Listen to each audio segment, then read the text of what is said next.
Today, we're going to talk about one of the most beloved beverages in the world, coffee. This fragrant elixir has the power to transform our mood, fuel our day, and even bring people together. But as much as we love our daily cup of joe, it's no secret that it can also take a toll on our wallets. Have you ever stopped to consider just how much money you're spending on coffee each week? The cost of a cup of coffee may not seem like much on its own, but those small purchases can quickly add up over time. Before you know it, you could be spending hundreds or even thousands of dollars a year on coffee alone. But fear not, my friends, because there is a solution: making your own coffee at home. Not only is it a more cost-effective option, but it also allows you to control the quality and flavor of your coffee. And who knows, you might even discover a newfound love for the art of coffee brewing. Number 1. The cost of buying coffee out. The sweet aroma of freshly brewed coffee. There's nothing quite like it. But have you ever stopped to consider just how much that cup of coffee is costing you? It may seem like just a few dollars here and there, but those daily purchases can quickly turn into a money pit. Let's take a closer look at the true cost of buying coffee out. For starters, let's consider the average price of a cup of coffee at your favorite coffee chain. Depending on the size and type of drink, you could be shelling out anywhere from $2 to $5 or more per cup. Now, let's say you're a daily coffee drinker. That's 7 cups a week, or roughly $14 to $35 per week. Multiply that by 52 weeks in a year, and you're looking at a whopping $728 to $1,820 per year just on coffee. And that's not even factoring in any additional purchases like snacks or breakfast items.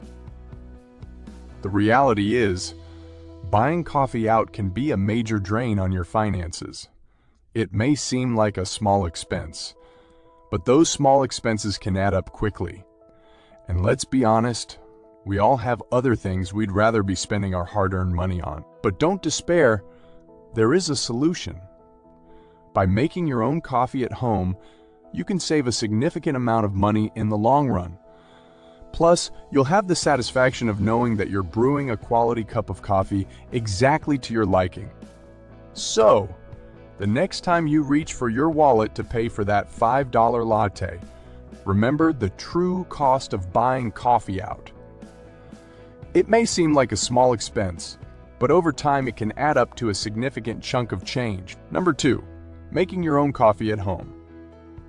Now that you know the true cost of buying coffee out, it's time to take matters into your own hands. Or should we say, your own mug.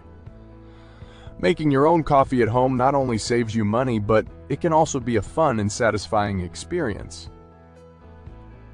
First things first, invest in a quality coffee maker or French press.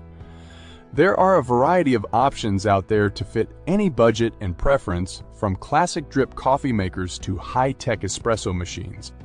Do your research and find one that fits your needs.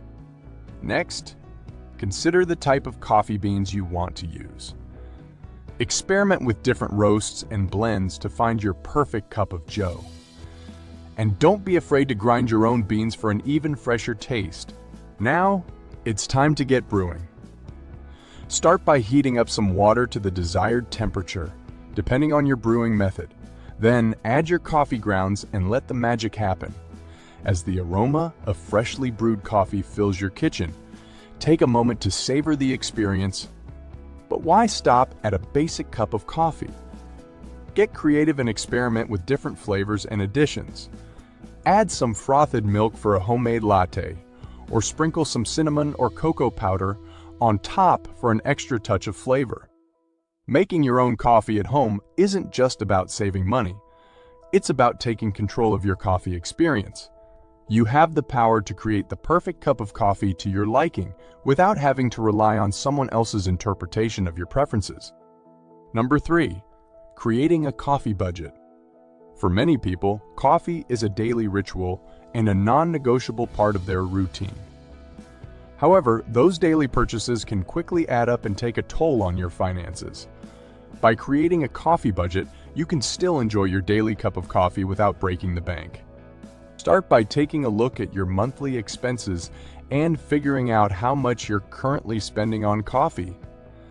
This includes both buying coffee out and purchasing coffee beans or supplies for making coffee at home. Once you have that number, set a realistic budget for yourself that still allows you to indulge in your coffee habit. Consider setting limits on how many times a week you buy coffee out and how much you spend on each purchase. You can also try experimenting with different coffee brands and types to find more affordable options that still satisfy your taste buds, but don't just stop at the budget, track your spending and hold yourself accountable. Use a budgeting app or spreadsheet to monitor your coffee expenses and make adjustments as needed. And don't forget to reward yourself for staying within your budget, whether it's treating yourself to a fancier coffee drink once a month or putting the money you save towards another financial goal. Creating a coffee budget may seem silly or unnecessary, but it's a small step that can have a big impact on your finances in the long run. By being mindful of your coffee spending and setting boundaries for yourself, you can still enjoy your daily cup of joe without sacrificing your financial goals. Subscribe now to join us tomorrow for day 9 of our 30-day savings challenge, where we'll be exploring the subscriptions you need to cancel now. We'll provide you with even more unique and creative tips to help you achieve your financial goals. See you then.